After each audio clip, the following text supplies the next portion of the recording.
Hello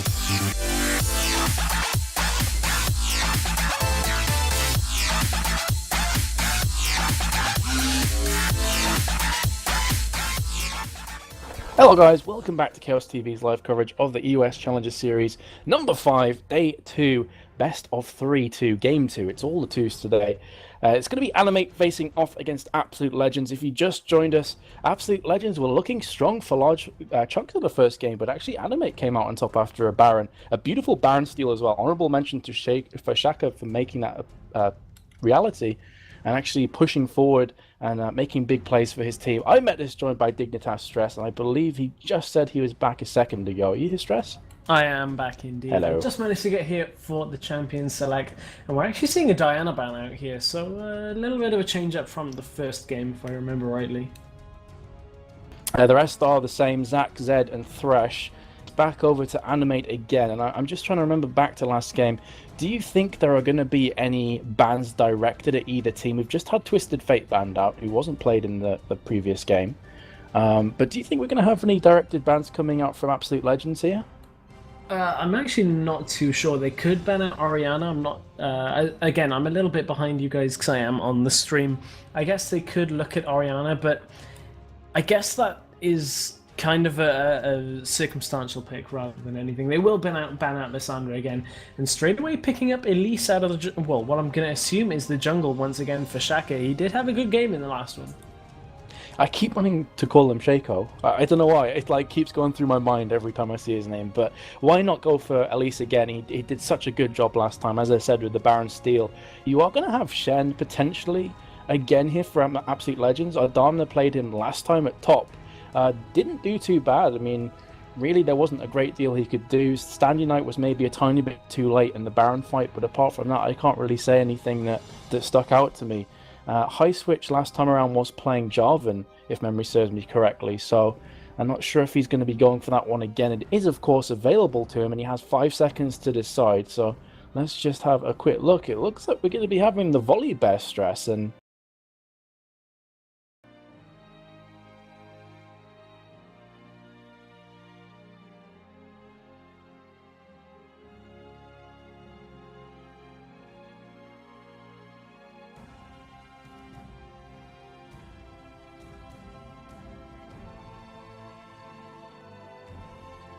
Wouldn't be surprised to see a Varus Lulu style here from Animate, maybe even the Varus Zyra once again. They did have a good set of games on that. Well, a good game here earlier today. apologies if you just lost audio for a little while. Our streamer left the TS channel, so it may have gone. Oh, okay, it bugged out, so you had to restart TS. So yeah, apologies if it went silent for a few seconds.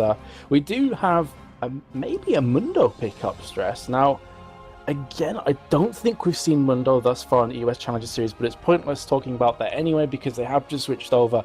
It looks like they're going to be taking Varus again alongside the Zyra. Hey, if it ain't broke, why fix it? Varus did a great job last game, was actually quite a long way ahead of Draven. Yeah, and this isn't me just saying this. I actually was talking about that during the disconnect from our producer. So I was saying that Varus was open. Whether they were going to go with the Lulu or the Zyra, it looks like they settled on the Zyra, which, you know, is a pretty good set here. A little bit of well, actually, it might just be to do with who has what champion. I was going to comment that Samwise didn't take Varus there, but it might be a case of swapping them around at the end of all things. Because remember, not everybody has all of the champions on EU West server. This is played on the live server, so not everybody has every champion unlocked, so it doesn't make trading all that easy. That's why you see the placeholder picks and bans. And maybe Absolute Legends are thinking about that Draven once again. Didn't go amazingly well in the last game, but we did see a lot of damage coming out from Snipify.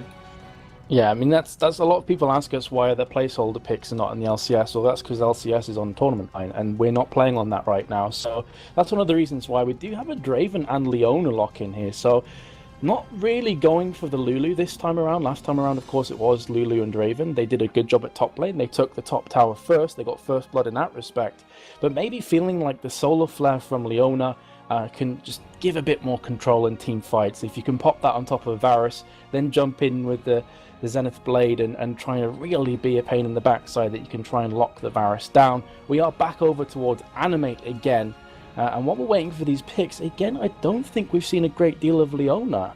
Is there a reason for that stress? Do you think that she is a top tier support right now, or do you think she's kind of one of the lower tiers? I still think she's great for anything like picking somebody off when they're out of position. Also, just helping in team fights. Solar Flare does such a good job of holding people in place for team fights. We've seen just overall with these poke lanes and the pushing lanes from the 2v1 lane swaps that aggressive supports don't always work that well because you end up having to dive a tower if you do the 2v1 lane swap. I do see that it is a Malphite Orianna, and that right there is a scary, scary combo. The Unstoppable Force into Shockwave for Animate could do so much damage here. That's going to be something to watch out for in the team fights. Yeah, absolutely. I like to call it the unstoppable shockwave because there is literally nothing you can do. If the unstoppable force lands on you, you are going to get hit by everything. And again, Draven has no innate escape. If his flash is down, Malphite will target him and he will connect. There is no two ways about it.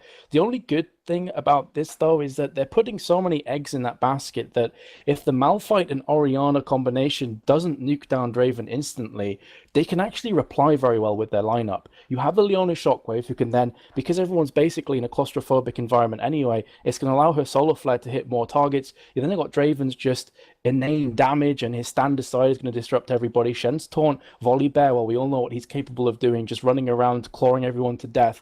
So it's going to be interesting to see because we've seen before in the tournament that the Malphite Orianna pickups have been used a few times and they haven't always worked. They haven't always been able to execute those perfect combos of ultimates. And even if they do, sometimes it's not enough damage. But they do have quite a bit of cleanup afterwards. They've got Elise. Shaco was doing a great job last time. They have Samwise on Varus, so as we saw, has cat-like reflexes. You can just flash out of void spikes in a milliseconds warning. So this is going to be interesting for me.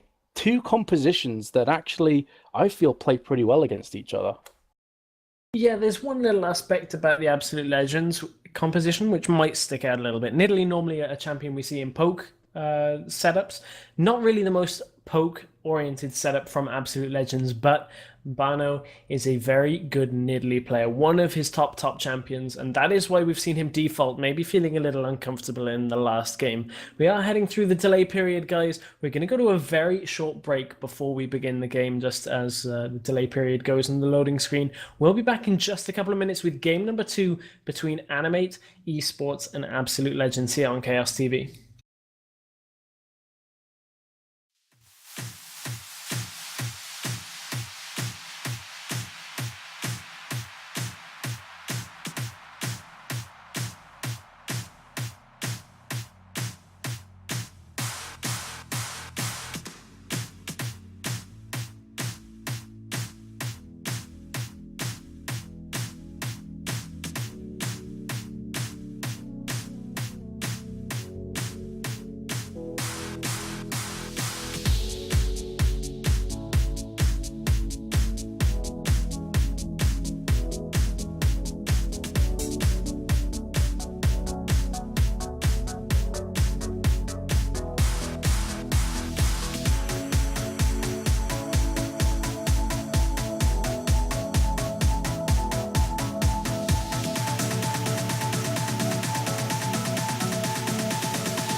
Hello guys and welcome back to the EUS Challenger Series number 5, day number 2. This is our last series of the first round of the tournament. We are into game number 2 between Animate Esports and Absolute Legends. I am Dignitas Stress. I am joined by Metas once again. And we are in for a heck of a game if it's anything like the first one. Yeah, couldn't agree more. To be honest, Absolute Legends, as you said, runners-up last time around in EU West Challenger Series number 4. So they do have a point to prove here. Was that a fluke, or are they going to come back strong and take this into an all-important deciding matchup? Switch of teams here. On purple is going to be Absolute Legends this time around, and Animate on the blue side. So is something going to happen? 4 players in the bush here from Animate, maybe looking at taking a delayed invade. But that being said, not really making a lot of movements here, Stress. So this is going to be difficult for Abyss. He's planted the ward down just as the rest of Animate were moving around, and actually will manage to spot himself a Malphite and Elise. They're going to pull themselves back, so no early fight's going to kick off. Yeah, they didn't quite manage to de-ward that either. They, if they'd have had the 2 of them standing on there still, they would have been able to get that, but yeah, weren't quite able to clear it out. That is a full 3-minute ward as well, so it's going to be there for that entire duration now, unless they decide to pink it. We'll be able to track Shaka through his jungle a little bit, but I don't think that's going to bother him all that much right now. We'll see how Absolute Legends use that information. AL going to start over on their own blue, and going to give that over to High Switch by the looks of it. Doesn't look like they're going for the lane swap this time. They were the ones that initiated the lane swap in the last game, and ultimately didn't end up working out for them in the grand scheme of things, as they did end up dropping that game to Animate. Snipify and Abyss now coming down to that bottom lane for this 2v2 lane, and really I think that's what they're going to want to favour here, because Draven is so strong early on. With that Leona, when they hit level 2, they're going to be able to engage pretty early and try and land as much damage as possible. I've got to say, though, I feel like this bot lane is a powder keg waiting to explode, because both duos have a lot of potential at making this a kill lane. Leona can engage. She probably won't want to until about level 4, when she has 2 points in her Eclipse, which is going to give her the additional magic resist and armor bonuses. But Zyra's Strangling Thorns and the Grasping Roots as well are going to make ganks very much a possibility. And even these 2v2 situations can make kills come out of thin air, so I would be very interested to keep an eye on the bot lane. Meanwhile, though, at top, you're going to have Malphite facing off against Shen. I think this is pretty much going to be a farming frenzy until the junglers get involved. And as you said before, Bano on a safe pick for him. Nidalee is a very strong Nidalee player. We saw it before in the tournament, but he does have an Elise coming around from the back, so Shaka trying to make something happen, realizing the gank probably isn't on, will be pulling himself back. Yeah, and there's already 3 traps in this top side bush. You can see they pretty much draw a solid line across that bush, so Shaka's going to have a difficult time ganking that lane from that top side, and they already have those wards around in the bottom side, so great use of Nidalee's kit and also those earlier wards that were placed means that pretty much Shaka doesn't have any route in the mid lane without Bano being aware of it. Nidalee does suffer until level 6 when she has that Cougar form, then has access to that pounce as an escape, then she's just a little bit safer in lane, so use of the kit and the wards on the map. Yeah, I'm just remembering back to, in fact, hold that thought just for a sec, because we have both junglers going to top lane, so something pretty tasty could be kicking off very shortly. Odomina's trying his best to bait something out here. Shaka in the top bush, High Switch round the side. The question is, who is going to pounce first? The bet is round the corner, but it looks as though nothing's going to happen, so teasing action, but no finalization on kills. Yeah, nothing finalized quite yet, just trying to see what the vision was like for both parties. Don't believe they had much vision until they saw Shaka coming across, but they have pinged down that Shaka will be in that top side jungle for now. Gonna repel over to the Wraiths. That ward has gone down by the Wraith camp now, so they won't have vision on him anymore over in that mid lane. So Nidalee has to be a little bit careful now for the next couple of minutes until he can establish either more traps in that bottom side bush or get to level 6 for the Cougar form. Much slower start of a game than we're used to seeing here, and Absolute Legends, while they do have a slight lead, they do go aggressive on towards Samwise, get a little bit of damage down onto him, put him at half health. That's going to keep him in check just a little bit in lane. And already absolute legends in this Farm Fest are starting to pull a little bit ahead. Yeah, I mean, like I said right at the beginning, I felt like these four players of bot lane were just ready to pounce on each other and make kills happen, but they're both respecting each other a great deal. Neither of them are going hyper-aggressive, neither of them are just jumping into the enemy team, so it doesn't look like a great deal is going to happen for now. The point I was going to make before about Bano is, previously in the tournament that we casted last time around, number 4, his Nidalee play was just huge. He was literally taking 3/4 HP off the AD and AP carries with his AP Nidalee. It was just insane. So as this game progresses on, we know he has the accuracy pinned down with Nidalee spears. Definitely one to watch out for. And the pick, the more I think about it, it does make a little sense, because if you're constantly spamming the spears and landing them onto a Malphite, for example, yes, it's not going to make big impacts to start with, but if he gets too low, he's simply not going to want to engage in the first place, realizing that he will die very, very fast. So maybe this is something that Bano's going to try and do as we progress into the mid to later stages of this match, is just to try and harass and make sure the team fights don't start to begin with.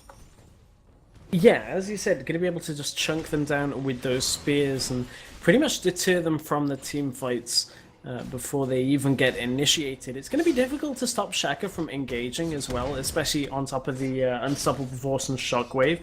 But so pretty much whenever Animate pull that trigger, you're going to see those ultimates used and also the repel from Shaka just to engage the team fight. And you know, they're going to have to set it up very early on there. So a little bit of a skirmish going on in that bottom lane. Samwise trying to deter Abyss out from the side. Does get him down to about half health, so that's enough to keep them, again, just this bottom lane keeping each other in check. Nobody really going full on in aggressive mode, even though we do have a Draven and a Leona, which is something a little bit different to what we normally see. There's the cocoon that's going to come out of Shaka. This might signal the first kill of the game. Will pick it up. Shaka does get that. So the powder keg finally did seep out and get ignited down in this bottom lane, but everybody returns to farming.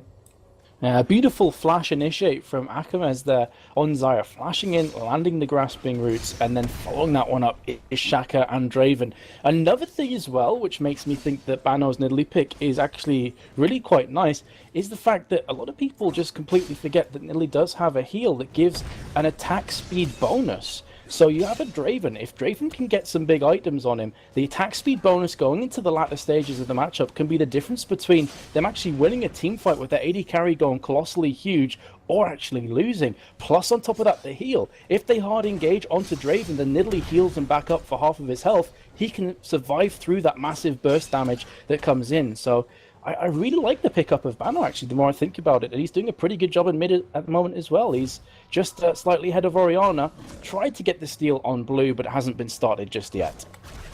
Yeah, and you can see 73 CS to 65. That's not exactly the biggest of gaps right now, but Nidalee's just going to want to push around the map, farm up as much as possible. Has taken Barrier, which is a little bit of a departure from what we see out of more of a top lane Nidalee, where you have that teleport and you can push towers down very quickly. So a different style. This is pretty much just the full-on AP Nidalee build instead.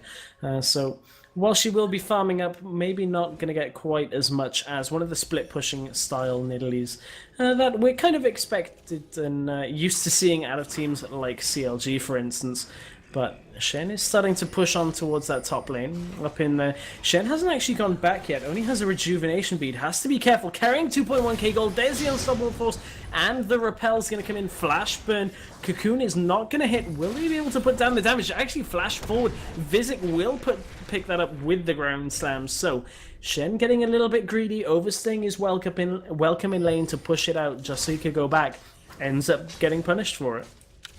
I guess the only slight consolation right now from Shen is that his team have started Drake and he burnt the flash of Elise because he dodged the cocoon. So even though they did pick up kill, they could actually go ahead on global gold right now. And the global objectives. Going to be trying to pick this one up. Chain Corruption has came across. Volibear takes down Drake. Here comes Orianna from the side though. Solar Flare missing from the back of Samwise. Abyss is going to be falling. Now turning onto Snipify, who's against 4 players. Tries his best to pick up the kill onto Akamez, but he doesn't have enough damage. That was a 3-for-0, or you could say a 4-for-0 globally for the Drake. So quite an interesting fight there. But I was going to say before all of the action ensued and kicked off that one of the best ways of counteracting a split-pushing lineup like a Shen and Nidalee. Hold that thought, because Bao's taking a lot of damage in the mid lane from Orianna. But one of the best ways of counteracting a split-pushing team is to either split-push yourself or have a full in-your-face engaging lineup. And they've gone for the latter of those two options.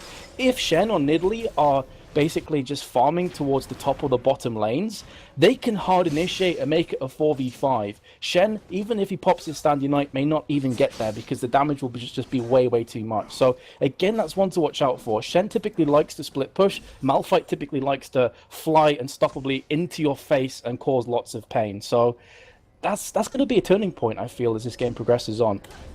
Samwise actually gets prevented from recalling. There is a ward in that bush as well, so Abyss just being a little bit annoying there and not allowing him to recall. But as you said, Malphite wants to just engage instantly, and with that shockwave in the mix as well, you can see up in that top lane actually the two of them are trading minimal amounts of damage, just trying to farm through the wave.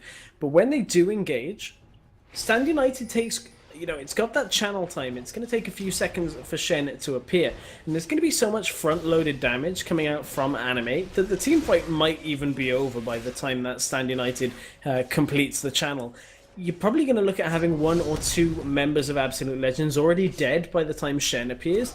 And even then, when he appears, they're still going to be likely at a disadvantage by the numbers. So if Animate can get their team fights working perfectly together, I'm not even sure Shen's going to make all that much difference in the fights. Exactly, you're right on the money. It takes him 3 seconds to channel his ultimate, by which time, as you say, Varus could have exploded. You could also have the likes of Bano exploding in that time frame as well. Like, Nidalee has great maneuverability, but if you've been knocked into there, then pulled back into a ball, there's not a great deal of moving you can do. So yeah, definitely 100%. They have to pick and choose when to split push, when the opportunity is right. And when Shen does split push, they're going to have to play very passive. They can't overextend. Bano has been hit by a couple of abilities there, chunked down to about 50% of his health, but of course, he's Nidalee. He can heal himself back up without too many issues. Either way, scoreline 5-0. Deceptive, I think. It looks very one-sided, but the goal difference just 1k. Still a very close matchup. Yeah, and Vizic is actually building, or has built a Haunting Guise, now has a Chain Vest. I would imagine that's going to end up getting a giant spell going in towards a Sunfire Cape. But Haunting Guise tells me that Vizic wants to front load even more damage than Unstoppable Force by adding more AP to himself. Does recall, gets some boots, picks up some wards just to give himself a little bit of safety in lane as his lane pushed out. So this game, once again, drops to a little bit of a farming session. We'll see where the junglers appear next. They seem to be the ones really dictating where the action goes in this game. You can see that Shaka made an impact already with that kill in the bot lane, and also has picked himself up an assist as well. Orianna on 3 assists allows her to finish that Athene's Unholy Grail, so that's an important item. Once again, we see Bano going for what I would consider to be quite a ballsy pickup in that Medjay Soul Stealer, which is an item that gets seen very infrequently in competitive play, but we saw him use it to brilliant effect last week.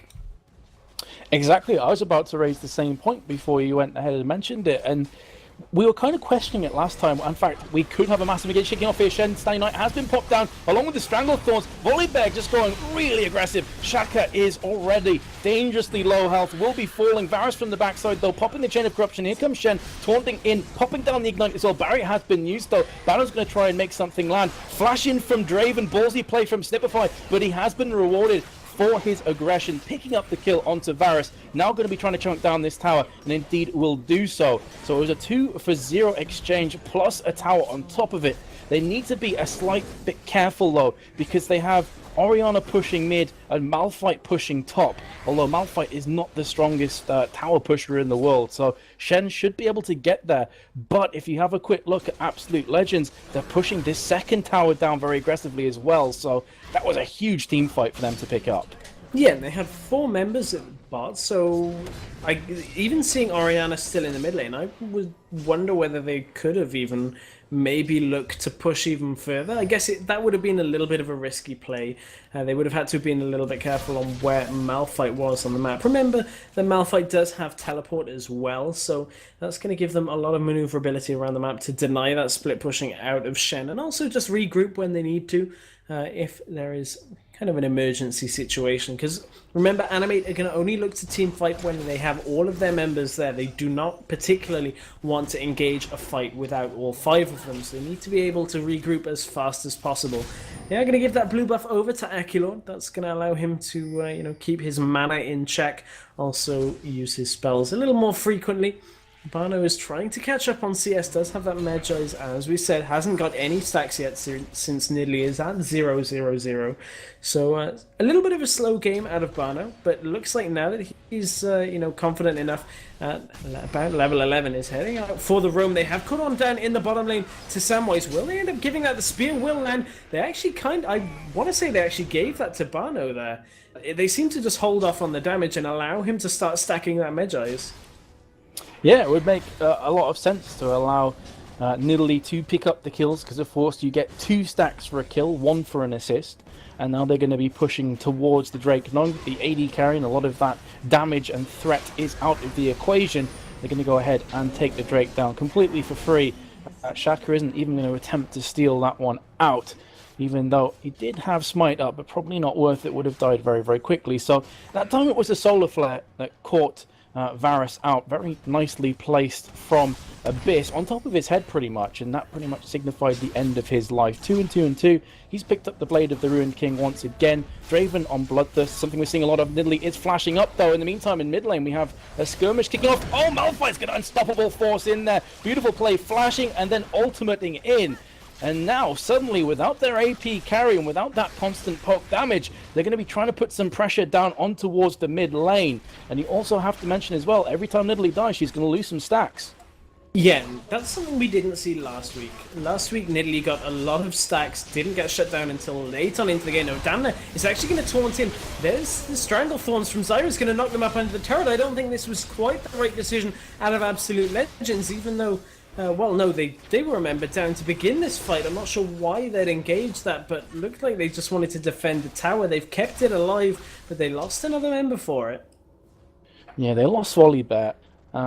Lots of flashing up players, actually. 4 in total. Shaka, Vizik, Abyss, and also Adami were all flashing up at the end of that fight, but only the 1 kill going down. Some pings going up towards the mid tower, which they haven't taken yet. So Bano and Snipify are going to try and make this a reality. Just pushing down the creep wave. In the meantime, you're going to have a recall coming in for Elise. Let's have a quick look at some of the items. So, additionally, on the Mejai's Soul Stealer, look at the chunk, though, from Orianna as I look towards mid. Fair enough, Nidalee is able to heal him back up, as I was saying earlier. But she's also added an Archangel Staff, which is going to try and turn into the Seraph's Embrace as time goes on. It's a very nice item for Nidalee. Going to allow her to consistently spam the spears, and on top of that, if she is in a pinch, can pop the mana shield and get away from that hard engage. This feels a little bit like the inverse of the last game, where we saw Animate kind of start to fall behind in the very early game. Then they ended up coming back into it. Absolute Legends in this game were 0-5 down. They were behind on gold, but now they've managed to tie it even. They did lose a couple of kills there in that middle lane, but this game is very much so even though it's 7 kills to 3. Absolute Legends do have themselves 3 towers up, and 3 towers to 2 in total. Unfortunately, Abyss trying to put down a ward was right on top of the pink ward, and Samwise managed to just take it out. Just before Abyss could say anything about it, and once again, everybody goes back to farming, and so close right now on the gold. It is indeed. It's just 300, 400 in it right now, and both teams kind of tiptoeing around you. Are going to have the Zenith Blade. Shaka's going very, very low here. Shockwave has been popped off. Here comes the Standing Knight though from Shen. So Shaka gets caught out. Whirling Death does narrowly miss from the repel from Shaka, but they did pick up the kill on towards Leona. So interestingly enough, Leona went with the engage and lost her life. Here comes Malphite from the side. He does have the unstoppable force up, but without the shockwave, they're probably not going to try and engage this. They, as you said earlier, they want to engage with all 5 players, with all 5 players' ultimates up as well. That is the composition they've tried to run as Akalord eats a spear and loses a fair chunk of health. So yeah, they're going to be waiting for Elise, probably waiting for the shockwave before they try and make the next play happen, but a nice pickup there onto Leona.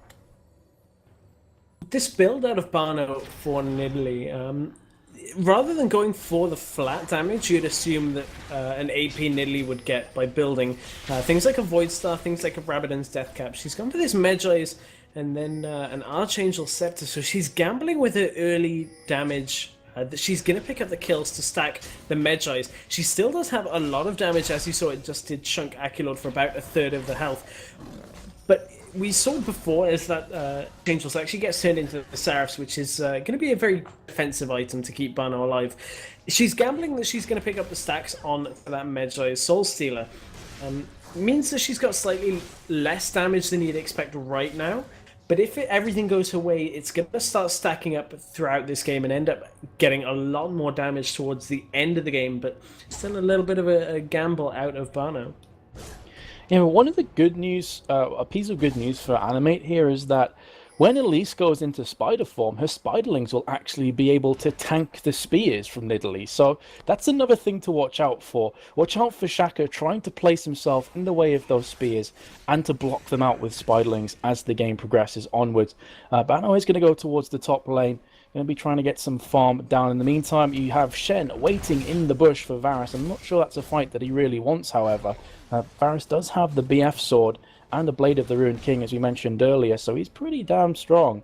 But this has kind of got to that lull period again where not a great deal's happening. Maybe waiting for the dragon to respawn, and then we're going to see another team fight kicking off. Yeah, and I'm waiting to see whether the magic resist is going to come out for Animate. I mean, and we're playing against an Italy, brilliant flash out from Snipify away from the unstoppable force. So there goes the initiation for Absolute Legends. For Animate. Will Absolute Legends engage? Yes, they will. Whirling Death goes through the middle. Are they able to catch on with more damage? Chain of Corruption did start to spread across, didn't quite lock in. Stranglethorns was used to try and disengage. Absolute Legends is trying to chase this one away, but again, they missed the engage. Absolute Legends fire back with engage of their own. They have great counter engage with the Solar Flare from Abyss. And I wonder what the Dragon timer is on this one. Yeah, it must be up soon, purely on the basis that all players are interested, but Animate are thinking, if they go for Drake, we'll just go ahead and take Baron. We're happy with that trade. With the unstoppable force down, and Zyra very, very low, walking over a ward there. They're not going to want to engage this, but Nidalee looks hungry, does catch the side of Akulord, takes it down to 50% HP, but just going back to that engage before, I will switch onto the team fight if it kicks off. They're going to be taking down the mid tower. Malphite actually teleported in to the bush that is warded to the left of the mid tower.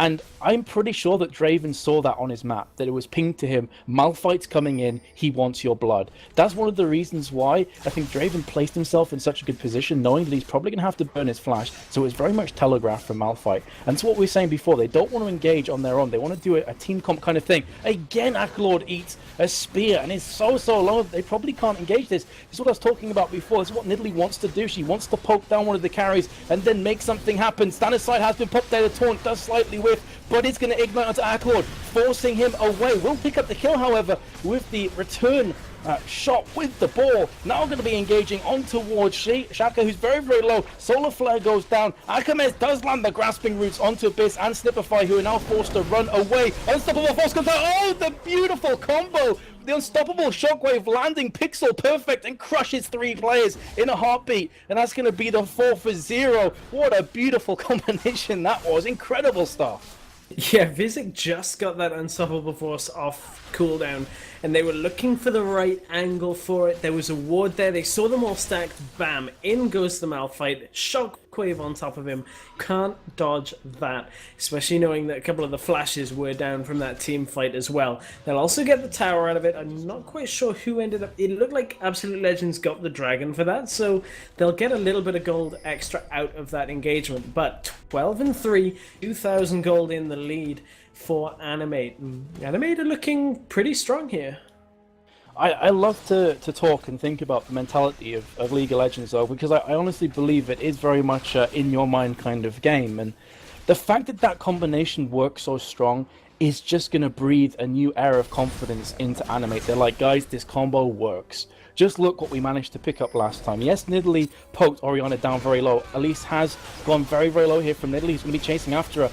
Are we going to see a repel coming out? No, we're not. And meanwhile, at top lane, Draven will be going down alongside the Varus. So we just have back and forth, end-to-end action between the two teams, with both the AD carries falling and eliminating one another. But yeah, even though Orianna was poked down really, really low, they still managed to land the combo. Her positioning was very good. Shen actually whiffed the taunt and then burnt the ignite chasing after Orianna, which may have been a bit of a downfall, but still, the fact that they managed to time the team fight perfectly, that Shockwave was not used. Personally, I don't know about you, Stress, but I would have panicked as soon as that engage started and probably popped the Shockwave too early, not saving it for the unstoppable force and Shockwave combination that we've been talking about. And again, it's that clarity of these top tier players that they're like, okay, things are looking pretty hairy right now, but in about 10-15 seconds, we're going to turn this one round on its head. We're going to make plays happen. Yeah, you have to think that during that, they were communicating a lot. Vizic must have been counting down his ult timer for that, because it was pretty much spot on, if I'm not mistaken. And as you said, Akulord showing a lot of composure to hold off on that Shockwave. A really, really nice tail end of that team fight by Animate. And another thing to note is Shaka was in the front of that team fight for a lot of it. Just reached a point where he ended up getting dropped very low and swung out around the back. Didn't have anything else to do with it. They allowed Vizic to come through the middle with that unstoppable force. So great changing up of their front line during that team fight as well. High Switch, on the other hand, got a little bit caught out then.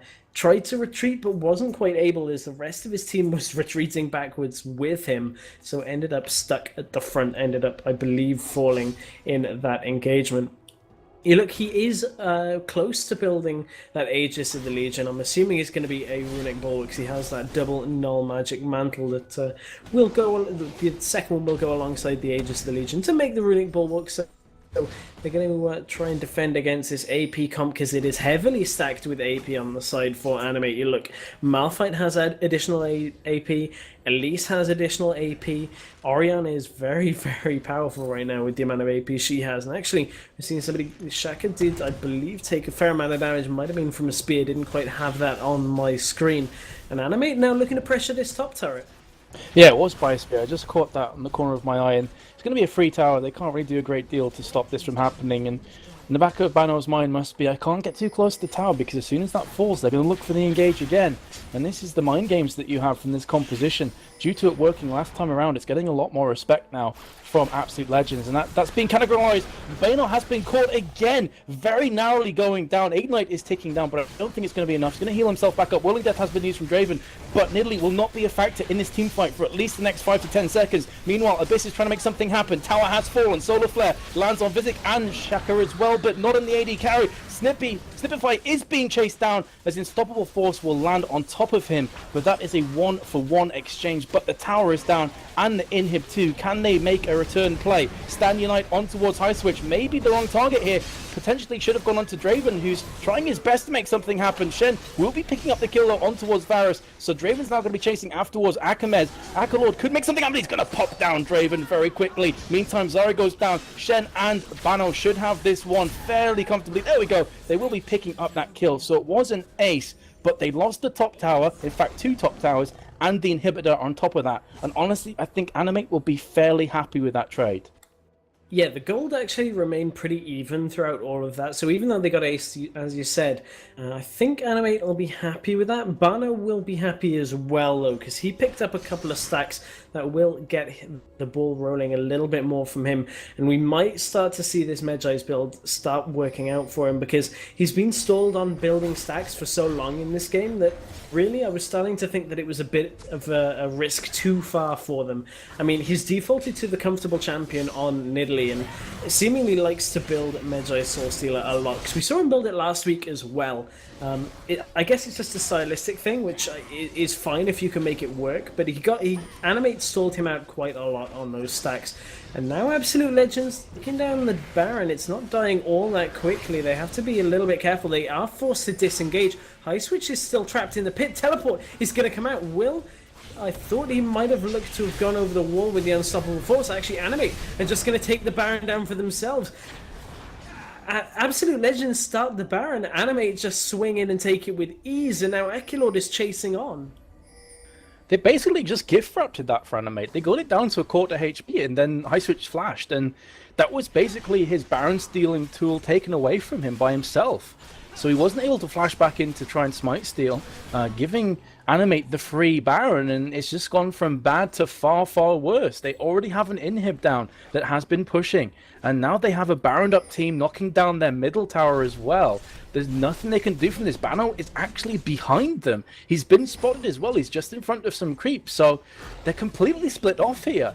And I feel there's not a great deal that they can do. Varus has been caught by a spear. Here comes Shen from the side, however. But do you really want to engage on a bound up team like this? Probably not. And meanwhile, they are going to be going in on this. Maybe a desperation engage. There goes the unstoppable. Oh my god, Draven 100 to 0 in a heartbeat. That is a huge chunk of damage taken out of the equation. Now they're going to be jumping on towards Adane, who catches a piercing arrow but narrowly survives by the skin of his teeth, jumping on towards Abyss. He's going to go down, and Stress, I think that's going to mark the GG. Again, the combo, the unstoppable shockwave paying out dividends as Nidalee gets a cheeky spear kill from the backside, but honestly, I don't think they're going to care one bit. They're just going to focus the Nexus. And Animate Esports coming back after, somewhat of a slow start last week, going out in round number 1. They now advance to the semi-finals here in week number 5. So we got a good performance in both games as well. Not to say that Absolute Legends didn't keep them close, but Animate just coming out with some really interesting team compositions, some stuff that we've seen before, stuff we haven't seen before as well with regards to the Rengar pickup, and Animate showing us some new things here in the EUS Challenger Series. Looking very, very strong, as you say. I mean, they played against, well, they were then known as British Tea Time, now known as Dignitas UK, and they got beat pretty convincingly, I would say. But British Tea Time, Dignitas are one of those kind of teams who you feel they're quite up and down at the moment. One day they perform like astonishingly well. They had, I believe, a 10-0 spree at one point in the US Challenger Series, 10-0 wins, and then they got kind of knocked out early this tournament. Last tournament wasn't the greatest for them as well, so. It's quite a strange situation to see Absolute Legends, who were the runners-up last time around, get beat 2-0 from Animate. Animate showing that they are seriously strong. Accolord, as you said previously, not a mid player until, I guess, today. He's normally in the jungle, but he's just bursting out the Orianna. 9-1 and 8 finishing there. And the perfect combinations between him and Vizic with the unstoppable shockwave, as we were saying before. It was beautifully done.